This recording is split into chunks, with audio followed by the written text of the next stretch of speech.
لا حول ولا قوة إلا بالله العلي العظيم.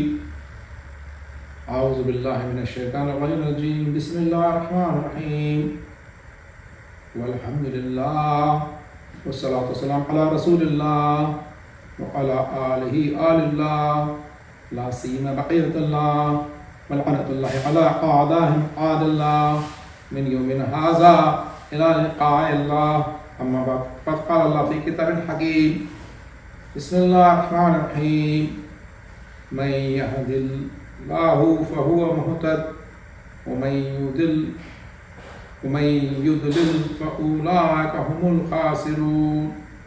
صدق الله العلي العظيم. مومنین، اس سورہ اعراف کا سلسلہ جاری و ساری ہے. جو آیت پڑھنے کا شرف حاصل کرا میں نے، یہ 178 آیت ہے، 178 ہے. اس کا ترجمہ اس طریقے سے ہے: اللہ جس کی ہدایت کر دے وہی راہ ہدایت پاتا ہے، اور جسے گمراہی نہ رہنے دے تو وہی لوگ ناکام اور نامراد ہو کر رہتے ہیں. تو اصل ہدایت اللہ کی ہوتی ہے. یہاں وہاں سے ہدایت مل جائے اس کی کوئی گارنٹی نہیں. گارنٹی جو ہے ہدایت کی وہ اللہ کی. اللہ نے ہدایت کری تو گارنٹیڈ ہے کہ ہدایت ہو گئی ہے. اور گمراہی بھی گارنٹیڈ گمراہی کون سی ہے؟ گارنٹیڈ گمراہی وہ جو اللہ چاہے کہ آپ کو گمراہ کر دے تو آپ گمراہ ہو جائیں گے. اور اللہ جب ہدایت کرتا ہے یا گمراہی کرتا ہے تو اپنے عدل سے کرتا ہے، کسی پہ ظلم نہیں کرتا.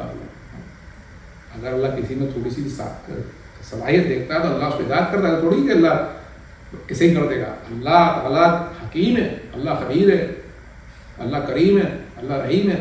وہ دلوں کے حال کو جانتا ہے، اور وہ جو کام کرتا ہے حکمت سے کرتا ہے، عدل سے کرتا ہے، وہ رحم بھی کرتا ہے. لیکن جب وہ گمراہ کرنا چاہے گا تو پھر وہ گمراہ ہو کے رہتا ہے انسان. ہر آگے تفصیل ہے، ابھی جو آیت آنے والی تو تفصیل آگے بڑھتی ہے. اب آپ سنیں آگے کیا ہے. وَلَقَدْ ذَرَأْنَا لِجَهَنَّمَ كَثِيرًا مِنَ الْجِنِّ وَالْإِنسِ لَهُمْ قُلُوبٌ لَا يَفْقَهُونَ بِهَا وَلَهُمْ أَعْيُنٌ لَا يُبْصِرُونَ بِهَا وَلَهُمْ آذَانٌ لَا يَسْمَعُونَ بِهَا اولئک الانعام بل هم اضل اولئک هم الغافلون. واللہ اس کی تشریح کر رہا ہے. اب سنیں ترجمہ آپس میں. اور یہ حقیقت ہے کہ بہت سے جنات اور انسان ایسے ہیں جنہیں ہم نے جہنم کے لیے پیدا کیا ہے. جہنم کے لیے پیدا کیا ہے. ان کے پاس دل ہے مگر ان سے سوچتے نہیں، ان کے پاس آنکھیں ہیں مگر اس سے دیکھتے نہیں، ان کے کان ہیں مگر وہ ان سے سنتے نہیں، اور تو چوپایوں کی مانند ہیں بلکہ اس سے بھی زیادہ گئے گزرے. یہی وہ لوگ ہیں جو غفلت میں پڑے ہوں گے. آپ سوچیں گے کہ یہ کیا ہے، اللہ سبحانہ تعالیٰ نے جہنم کے لیے کیوں پیدا کرا ہے لوگوں کو، اور ان کی سارے جو بھی صلاحیت تھی یہ کیوں بیکار ہو گئی. تو میزان نے بڑا اچھا اگزامپل دیا ہے. میزان نے کہا کہ جب ایک کارپینٹر چاہتا کہ دروازہ بنا تو وہ لیتا ہے لکڑیاں، اور لکڑی کو کاٹ پیٹ کے وہ دروازہ بناتا ہے. ہر لکڑی دروازے میں فٹ نہیں ہوتی، جو بیکار لکڑی ہوتی ہے وہ جمع چلے جاتی ہے، اور جو کام کی لکڑی ہوتی ہے وہ دروازہ بن جاتا ہے. اسی طرح انسانوں کا میزان ہے کہ اللہ تعالیٰ نے ہر ایک کو بلایا ہدایت کے لیے. اللہ تعالیٰ نے ہدایت سب کے لیے دی ہے، سارے انسانوں کے لیے ہدایت آئی ہے، انبیاء ہر ایک کے لیے آئے. اور یہ مقصد تھا کہ آدمی اپنے کمال پہ پہنچے، ایمان لے کے آئے، اللہ کی ذات کو پہچانے، اور وہ جنت کی طرف جائے، اور ہمیشہ کے لیے جنت میں چلے جائے. اللہ کی رحمت ہے، پوری دنیا اللہ کی رحمت پہ چل رہی ہے، لیکن اس میں ہر ایک اس منزل میں نہیں آ پاتا. جب اس منزل میں نہیں آ پاتا تو وہ لوگ جو نہیں آ پاتے وہ جہنمی ہو جاتے ہیں. اور ہر ایک سے اللہ نے کسی سے ظلم نہیں کرا. اللہ نے ہر ایک سے وعدہ کرا تھا میں امتحان لوں گا تمہارا، کیا تم امتحان ماننے تیار ہو؟ لوگوں نے کہا ہم آئیں گے، ہم غیب پہ ایمان لے کے آئیں گے. لیکن اللہ تعالیٰ لوگوں پہ ظلم نہیں کرتا بلکہ لوگ خود اپنے اوپر ظلم کرتے ہیں، کیونکہ ہدایت ہر ایک کے پاس آئی ہے. اب اس کے اندر میزان نے آگے اور بات کہی. میزان نے کہا کہ ایسے کیوں ہیں لوگ کہ ان کے دل ہے لیکن اسے سمجھتے نہیں ہیں, ان کی آنکھیں لیکن دیکھتے نہیں ہیں, ان کے کان ہے لیکن سنتے نہیں ہیں. یہ لوگ چوپائے بلکہ چوپائے سے بدتر ہے, اور یہ لوگ غفلت میں ہیں. جب انسان گناہ کرتا ہے تو اس کا گناہ کے اثرات یہ ہوتے ہیں اس کا دل سخت ہو جاتا ہے, سخت ہو جاتا ہے, کیونکہ اس کا دل دنیا میں ڈوبا رہتا ہے, اس کا دل آسمان کی طرف نہیں جاتا ہے, اس کو ہر چیز یہیں کی دکھتی رہتی ہے. بس اس سے آپ آسمان کی بات کرتے ہو تعجب کرتا ہے, کیونکہ وہ صرف اس دنیا کا ہو کے رہ گیا ہے, اور اس کا دل بس دنیا کی چھوٹی موٹی چیزوں کو دیکھ کے خوش ہوتا ہے, اور گناہ اس کو اچھے لگتے ہیں. اب ایسے شخص کو آپ اگر جنت کی بات کریں گے, فرشتوں کی بات کریں گے تو سمجھ میں نہیں آتی اس کو, کیونکہ کیا کہ اس نے اپنی حقیقت کو نہیں پہچانا. اس کی حقیقت یہ تھی کہ وہ اپنی روح کو پہچانتا ہے. جس نے اللہ کو پہچانا اس نے اپنے آپ کو پہچان لیا, لیکن نہ اس نے اللہ کو پہچانا نہ اپنے آپ کو پہچانا. اس نے صرف اس دنیا کی لذات میں وہ مشغول ہو گیا. تو اس کی مثال ایک چوپائے کی طرح سے. چوپائے کا دو چیز کرتے ہیں, ایک تو دو چیز کا دھیان رہتا ہے, تو میں کھا لوں اور اپنی نسل کو بڑھا لوں. چوپا دو کام کرتا ہے نا, اس کو تیسرا کوئی فکر نہیں ہوتی. یا تو میں کھا لوں تاکہ میری طاقت آ جائے اور میری نسل بڑھ جائے. یہ لوگ اسی طرح کے, ان کی ساری لذت یہی کی ہے کہ میں بس عیش کروں یہاں, بس یہ 4 دن کی دنیا, 4 دن کی زندگی, باقی کچھ بھی نہیں ہے. تو اس میں یہ لوگ چوپایوں کی طرح ہیں, بلکہ اس سے بدتر ہے. اس سے بدتر کیوں ہوئے لوگ؟ کیونکہ چوپایوں کو تو اللہ نے پیدا اس لیے کرا تھا کہ وہ ایسا کریں. آپ ہم اس لیے پیدا نہیں ہوئے تھے, ہم ہائر پرپز کے لیے پیدا ہوئے تھے, ہم مقصد عظیم کے لیے پیدا ہوئے تھے, روحانیت حاصل کرنے پیدا کیے ہوئے تھے. تو اللہ نے ہم کو سمجھ دی تھی, سوچ دی تھی, عقل دی تھی, تفکر دیا تھا, لیکن ہم نے کچھ استعمال نہیں کرا نا, اس لیے چوپایوں سے بدتر.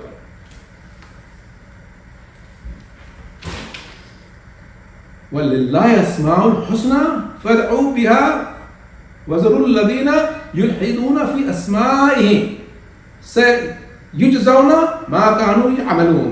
اور اللہ کے اچھے اچھے نام ہیں, تم انہیں ناموں سے اسے پکارا کرو, اور ان لوگوں کو چھوڑ دو جن کے ناموں میں, جو لوگ اللہ کے ناموں میں کجروی اختیار کرتے ہیں, وہ جو کچھ کر رہے ہیں عنقریب اس کی جزا پائیں گے. اللہ سبحانہ وتعالیٰ کہا میرے سب نام اچھے اچھے, اور جو لوگ اللہ کے ناموں میں کجروی اختیار کرتے ہیں ان کو چھوڑ دو, ان کو عنقریب اس کی سزا ملے گی. اللہ کے نام قرآن میں 99 ہے, اور بھی تفصیل ہے, اور بھی زیادہ نام ہے اللہ کے, لیکن قرآن میں 99 نام ہے. جو سو کبھی نام دیکھیں کتنے نام اللہ کے, جبریل جو لے کے آئے.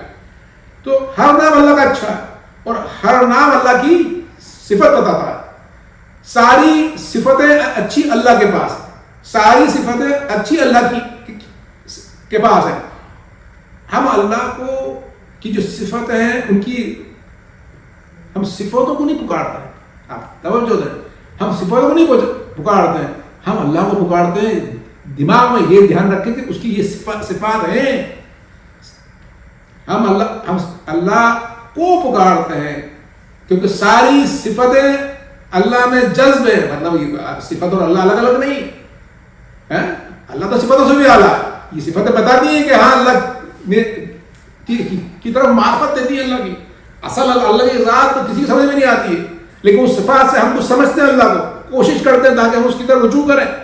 تو ساری اچھی صفات اللہ کی طرف ہے, اور وہ جس کو چاہتا وہ اپنی صفات میں سے وہ دے دیتا ہے. اگر اللہ عالم ہے تو جس کو چاہتا عالم بنا دیتا ہے. اللہ رحیم ہے تو جس کو چاہتا رحیم بناتا ہے. ہماری زندگی کا ہدف یہ ہونا چاہیے کہ ہم اللہ کی صفتوں کو اختیار کریں.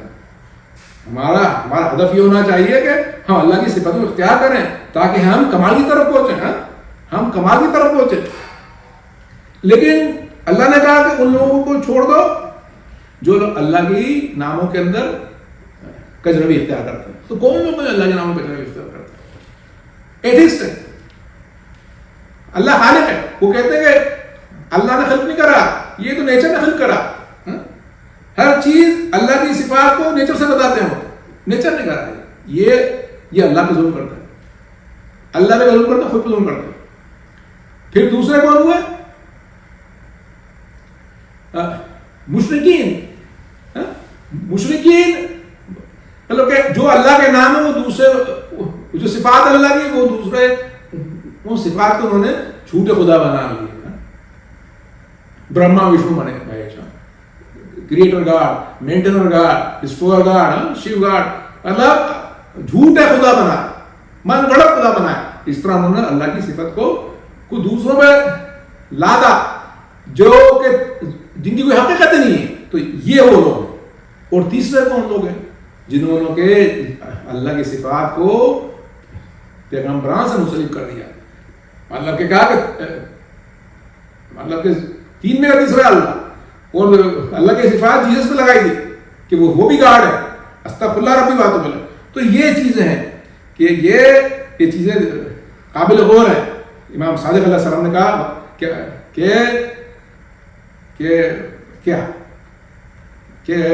بخدا ہم اللہ کے نام ہیں, بخدا ہم اللہ کے نام ہیں. کیا مراد ہے اس سے؟ مطلب کہ اللہ کی جو صفات آپ کو دیکھنا ہے تو آپ اماموں میں دیکھیں. بھائی اللہ دکھنے کی چیز تو نہیں ہے نا, تو اللہ تعالیٰ نے اپنے نمائندے بھیجے ہیں, حجت تمام کری کہ آپ کو دیکھ کے اللہ یاد آتا ہے. وہ اللہ کے بندے ہیں لیکن ان کی صفات دیکھ کے اللہ یاد آتا ہے. رسول اللہ کی رحمانیت دیکھ کے اللہ کی رحمانیت یاد آتی ہے. رسول اللہ کی رحمانیت دیکھ کے اللہ کی رحمانیت یاد آتی ہے. اس طرح جتنی بھی صفات ہیں, مولا علی کا غضب دیکھ کے اللہ کا غضب یاد آتا ہے, مولا علی کا انصاف کو دیکھ کے اللہ کا انصاف یاد آتا ہے. یہ چیز تاکہ اللہ کی معرفت ہو. ائمہ کو دیکھ کے اللہ کی معرفت ہوتی ہے نا. جب کہتے ہیں عین اللہ, وجہ اللہ, یہ نام مولا علی کے کیا ہے, اس کو دیکھ کے اللہ کی معرفت ہوتی ہے, اللہ کی معرفت ہوتی ہے.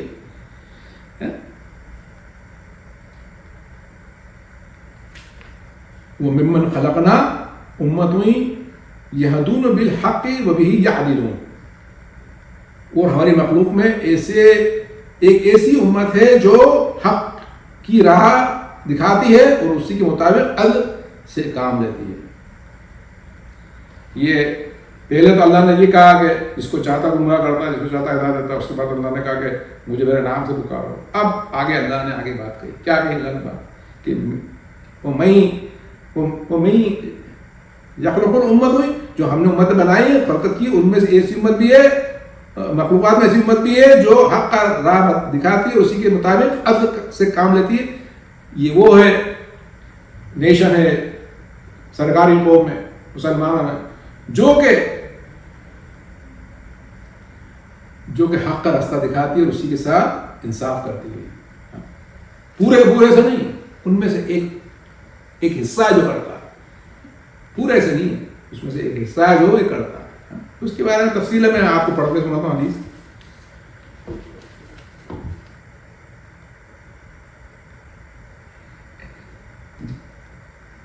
اس آیت کے بارے میں امام باقر علیہ السلام فرماتے ہیں کہ یہ آیت ہماری شان میں اتری ہے, اہل بیت کی. اہل بیت کی شان میں آیت نازل ہوئی ہے. سرکار فرماتے ہیں کہ میری امت میں کچھ لوگ ایسے ہوں گے کہ جو حق پر قائم رہیں گے جب تک کہ عیسیٰ زمین پہ نہ آ جائے. پھر مولا متقیہ نے اس کے بارے میں بڑا ڈیٹیل کہا ہے. مولا متقیہ نے کہا کہ مسلمان 73 فرقوں میں بڑھ جائیں گے, اس میں سے 72 جہنم میں جائیں گے اور ایک جنت میں جائے گا. اور پھر مولانا یہ آیت فرمائی. پھر کیا کہا مولانا کہ یہ جو فرقہ یہ جو فرقہ یہ میں ہوں وہ میرے شیعہ, یہ میں ہوں وہ میرے شیعہ. یہ جو آیت ہے, یہ فرقہ جو ہے,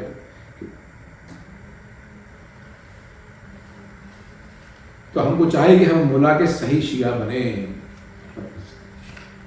کوئی مطلب کہ ایک آیا سوال پوچھنے امام رضا علیہ السلام سے, تو وہ ایک لمبا تفصیل کا واقعہ ہے, لیکن اس کا لب لباب یہ کہ مولا نے فرمایا کہ جو مولا علی کے شیعہ امام حسن, امام حسین اور سلمان اور مقداد تھے, مولا نے فرمایا وہ شیعہ. تو ہم کو چاہیے کہ ہم زندگی بھر پوری کوشش کریں کہ ہم تقویٰ اختیار کریں, اپنی پوری جان لگا دیں. اور کیونکہ ہم کو مولا کا شیعہ بننا ہے, کیونکہ 72 فرقے جہنم میں جائیں گے, ایک جنت میں جائے گا, تو ہم کو اس بارے میں بہت سارا فکر اور کرنا چاہیے کہ ہم کس طریقے سے جہنم کی آگ سے بچے. اور ہم کو چاہیے کہ ہم متقی بنیں تاکہ قیامت کے دن مولا کہہ سکے اللہ سے کہ یہ میرا شیعہ تھا. یہ بہت سخت چیز ہے اور بڑی بھاری چیز ہے جو کہ ہم کو ہمیشہ بیان کرتے رہنا چاہیے اور اللہ سے دعا کریں کہ اللہ تعالیٰ یہ جو وزن دیا ہے تمہیں ثقلین کا جو وزن ہے ہم کو اٹھانے کی طاقت دے. یہ بہت مشکل کا وزن ہے لیکن اللہ نے کہا کہ اللہ تعالیٰ کسی کو اس کی طاقت سے زیادہ نہیں آزماتا ہے. تو اللہ عادل ہے تو اللہ نے جو وزن دیے دونوں یہ مطلب ہے ہمیں طاقت کے ہم سے اٹھانا. ہم یہ نہیں کہہ سکتے ہمیں طاقت نہیں ہے. ہم نے اللہ سے عہد کرا تھا کہ ہم وزن اٹھائیں گے تو اللہ کے عہد کو نہیں توڑنا. سرکار کے سامنے عہد کرا تھا غدیر کے دن کہ ہم وزن اٹھائیں گے. ہم کو وزن اٹھانا ہے, اللہ سے دعا کرنا ہے. ہم سے کہ ایام قضا چل رہے ہیں اس میں دعا کریں, وید کا تبسل ہے اللہ ہم کو یہ توفیق دے کہ ہم اس وزن کو اٹھائیں, قرآن اور وید کا متقی بنیں. والذین کذبوا بآیاتنا سنستدرجهم من حیث لا یعلمون. وہ جنہوں نے ہماری آیتوں کی تکذیب کی ہم بتدریج ان کو تباہی کی طرف لے جائیں گے کہ انہیں پتہ تک نہیں چلے گا. یا اللہ, یہ آیت باحکمت آیت ہے کہ اگر آپ نے اللہ کی تکذیب کری, اللہ کے آیت میں تکذیب کری تو اللہ تعالیٰ آپ کو تباہی کی طرف لے کے جاتا ہے کہ اس طرح تباہی آتی ہے کہ آپ کو معلوم تک نہ پڑتا ہے. کیسی تباہی آتی ہے؟ جو لوگ اللہ کے آیتوں کو ایمان نہیں رکھتے ہیں وہ ہر چیز کی خوشی اس دنیا میں ڈھونڈتے ہیں. سیکیورٹی ان کا بینک بیلنس ہوتا ہے, سیکیورٹی ان کا مال ہوتا ہے, سیکیورٹی ان کا انشورنس ہوتا ہے, سیکیورٹی ان کی اولاد ہوتی ہے, پراپرٹی ہوتی ہے. وہ اس طریقے سے ہو جاتے ہیں, وہ اللہ پہ توکل نہیں ہوتا. یہ آیات کا تفسیر میزان نے بیان کری. ان کا پورا توکل اس دنیا کی چیزوں میں ہوتا ہے. اس لیے آپ دیکھیں کہ جو لوگ کفار مشرکین ہوتے ہیں دن بھر بس اسٹاک مارکیٹ کی بات کرتے رہتے ہیں, یا ہیلتھ کیسے بنانا ہے, ہیلتھ کیسے لمبی ہوگی, ایکسرسائز کیسے کرتے ہیں, اسٹاک مارکیٹ میں کیا ہے. سارا ان کا فوکس یہاں ہے, وہاں نہیں ہے. سارا فوکس ان کا وہاں ہے, یہاں نہیں ہے. اب کیا ہوتا ہے ان کے ساتھ کہ آخرت ان کے دماغ میں ہے, اللہ کا توکل ان کے دماغ میں ہے. اب وہ لوگ پریشان ہوتے ہیں, اسٹاک مارکیٹ نیچے ذرا پاگل ہو جاتے ہیں, صحت خراب ہوئی پریشان ہو جاتے ہیں. ایک بیڈ نیوز آئی کہ ہم کینسر ہے, پاگل ہو جاتے ہیں, گولیاں کھاتے ہیں, ڈپریشن آ جاتا ہے, انگزائٹی آ جاتی ہے. یہ ان کی یہاں کی ذلت ہے. مومن بالکل الگ ہوتا ہے. مومن ہر چیز میں توکل رکھتا ہے, صبر کرتا ہے, شکر کرتا ہے, خوش رہتا ہے, سکون سے رہتا ہے, نفس مطمئنہ تک پہنچ جاتا ہے. اور یہ لوگ انگزائٹی ڈپریشن کے شکار ہو جاتے ہیں, ڈرگ ایڈکشن ہو جاتا ہے. یہ کیا ہوا کیا کہ اللہ کی آیتوں کی تکذیب کری تو اللہ نے ان کو اس طرح پکڑ لیا کہ معلوم نہیں پڑا کہ وہ عذاب میں گرفتار ہے. انگزائٹی, پریشانی, غصہ, اور یہ پورے سکائیٹرک ہاسپٹل بھر گئے, جیل بھر گئے ان لوگوں سے, کیونکہ ایکٹ آؤٹ کرتے ہیں. وائلنس, مرڈر سب ہو جاتا ہے. اللہ کا چھوڑو گے ساری پریشانیاں. یہ ہے کہ اللہ تعالیٰ اس طرح پکڑتا ہے انسان. وہ املی لہم ان کیدی متین, وہ میں انہیں مہلت بھی دیتا ہوں, یقیناً میری تدبیر پائیدار ہے. مہلت دیتا ہے اللہ, لیکن اس کی تدبیر پائیدار ہے. تو اس کے بارے میں پڑھتا ہوں کوئی حدیث. امام صادق علیہ السلام فرماتے ہیں کہ جب ایک بندہ گناہ کرتا ہے اور اللہ چاہتا ہے کہ اس کے ساتھ اچھا کرے تو اس کو اللہ تعالیٰ سزا بھیجتا ہے تاکہ وہ استغفار کر اللہ سے. اور ایک بندہ گناہ کرتا ہے اور اللہ چاہتا ہے کہ اس کا نقصان کرے تو اس کی طرف وہ نعمت بھیجتا ہے تاکہ جو گناہ کرتا ہے اس کو کرتا رہے اور معافی نہیں مانگے. دیکھیں اس کو کہتے ہیں, یہ ہے.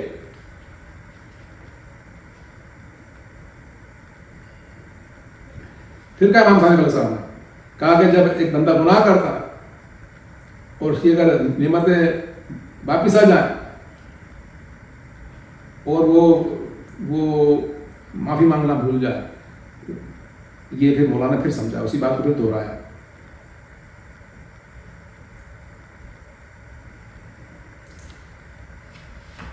تو آپ یہ سوچ لیں کہ اس لیے کوئی 40 دن نہیں جاتے کہ مومن کے اوپر مصیبت آتی ہے تاکہ اللہ تعالیٰ اس کو کا دل آخرت کی طرف موڑے، توجہ کرے، یہاں سے دور رکھے، دنیا سے دور رکھے۔ اگر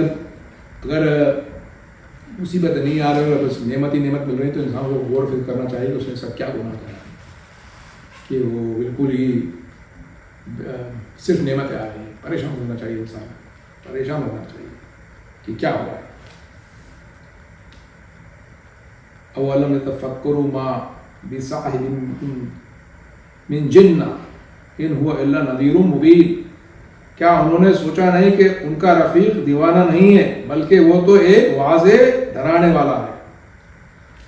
کیونکہ یہ جو مشرکین تھے وہ سرکار پہ الزام لگانے لگے تھے کہ دیوانہ ہو گیا، جب قرآن کی آیتیں پڑھتے تھے سرکار اللہ کی طرف بلاتے تھے تو اس طرح سے انہوں نے الزام لگانا شروع کر دیے تھے۔ ایک رات صفا کے مکے میں صفا کی پہاڑی پہ چڑھ کے سرکار نے رات بھر لوگوں کو توحید کی طرف بلایا تھا، تو مکہ والے کہنے لگے دیوانہ ہو گیا۔ لیکن اللہ سبحانہ تعالیٰ نے کہا کہ کیا انہوں نے سوچا نہیں کہ ان کا رفیق دیوانہ نہیں ہے بلکہ وہ تو ایک واضح ڈرانے والا ہے، کیونکہ زندگی بھر سرکار رہے ان کے ساتھ، 40 سال رہے، کبھی انہوں نے صرف دیوانگی کی بات نہیں کری، ہمیشہ عقل مندی کی بات کری، سب سے اچھا اخلاق دکھایا، ایماندار رہے، صادق رہے۔ تو پھر ایسی بات اللہ نے کہا کیوں کرتے ہیں ایسی بات، جبکہ انہوں نے زندگی بھر دیکھا ہے سرکار کو۔ اولم ينظروا في ملكوت السماوات والارض وما خلق الله من شيء وان عسى ان يكونوا قد اقترب اجلهم فبأي حديث بعده يؤمنون، کیا انہوں نے آسمان اور زمین کی بادشاہت کو اور اللہ نے جو کچھ پیدا کیا ہے اس کی طرف غور سے نہیں دیکھا؟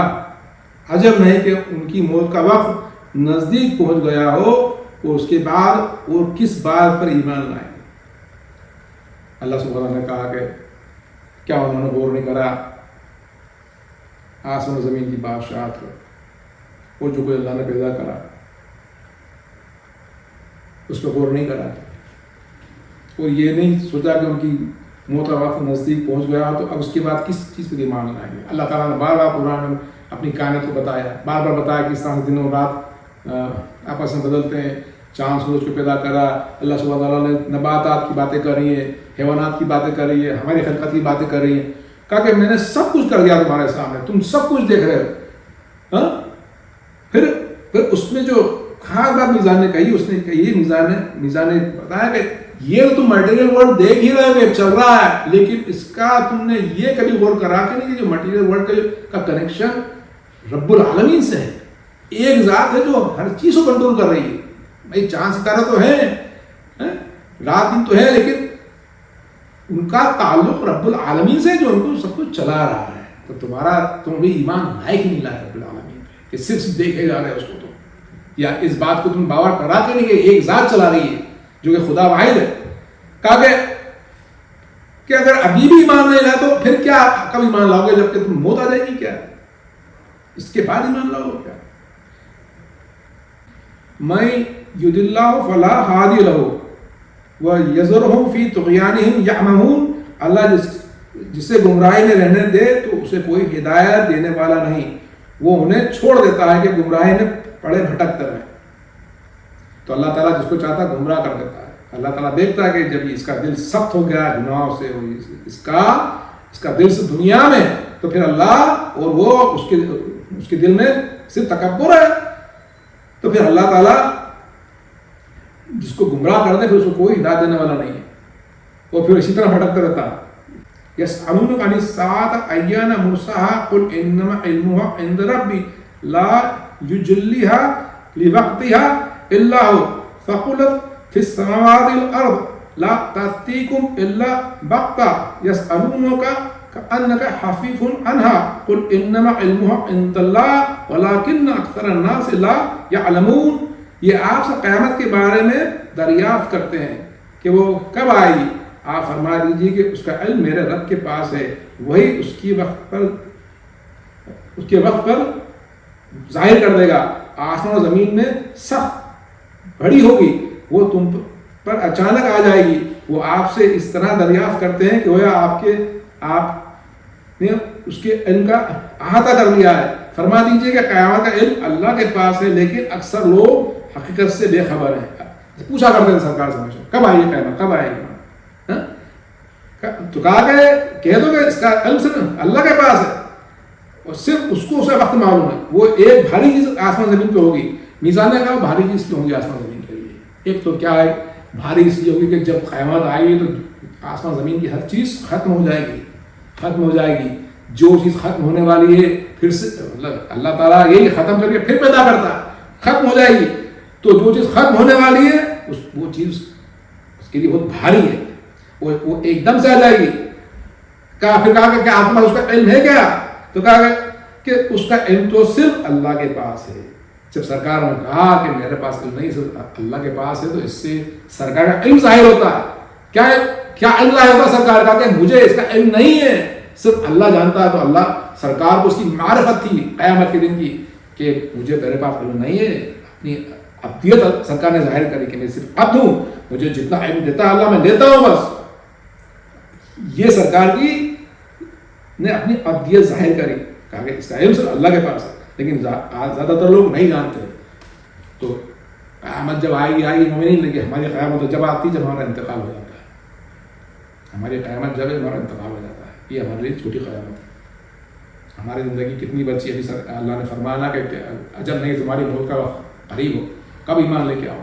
ایک بار چلے گا دنیا سے تو برزخی جب زندگی ظاہر ہوتی ہے تو انسان پچھتاتا ہے کہ ہائے ہم نے کیا کرا. ہم دنیا سے ڈرتے رہے، ہم دنیا سے کی چیزوں میں الجھے رہے، اللہ کی طرف ہم نے رجوع نہ کرا. اللہ کی طرف ہم نے رجوع نہ کرا، دنیا سے پریشان، دنیا میں الجھے رہے. تو ہم ایسے نہ ہو کہ ہم ان میں سے ہوں جنہوں نے کہ اس دنیا کے لیے اس آخرت کو چھوڑ دیا ہو. اسی لیے جب 10 محرم تھی تو جب ہم سے لوگوں بلاتے تھے کہ دیکھو میں خدا واحد کی طرف تمہیں بلا رہا ہوں، کیا تم نہیں جانتے کہ میں تمہارے رسول کا بیٹا ہوں؟ کہا کہ ہم کو سب معلوم ہے لیکن ہم تم کو قتل کریں گے. تو امام حسین نے فرمایا کہ تم جیسے ہم نے آیت پڑھی نا کہ آنکھیں دیکھتے نہیں، کان کے سنتے نہیں، یہ وہی لوگ تھے ایسی کچھ نہیں دیکھ رہا تھا. تو مولانا حسین نے کہا کہ تم نے حرام کھایا ہے، تمہارے بدنوں میں حرام کا اثر ہے کہ تمہارے کان اور آنکھوں سب چیز کام کرنا بند کر دی، تمہارے دل کام کرنا بند کر دی، تم کچھ نہیں سمجھتے ہو. اللہ تعالیٰ سے ہم گزارش کرتے ہیں ہم لوگ حسینی ہو بنے، یزیدی لشکر میں شمار نہ ہو، کیونکہ ظاہر تو ہم حسینی ہو لیکن ہمارے باطن اگر یزید کی طرح ہے. ہمارا دل قرآن میں لگ رہا ہے، ہمارا دل نماز شب میں لگ رہا ہے، یا باجی نمازوں میں ہمارا دل اور کہیں بھٹک رہا ہے اور بس دنیا میں لگا ہوا ہے، تو ہم سوچنا چاہیے کہ ہم حسینی لشکر میں ہیں یا یزیدی لشکر میں ہیں. ہم کو چاہیے کہ ہمارا دل اللہ کی طرف رجوع کرے. ہم چاہیے کہ ہم حلال کمائی کھائیں. ہم کو چاہیے کہ ہم تفکر کریں. ہم اگر تفکر نہ کریں گے تو ہم کسی مرتبے تک نہ پہنچیں گے. ہم اللہ سے دعا کرتے ہیں کہ ایام اذان اللہ تعالیٰ ہمیں توفیقات میں اضافہ کرے اور ہم حسینی لشکر میں شامل ہو. اللہ الحمد للہ رب العالمین.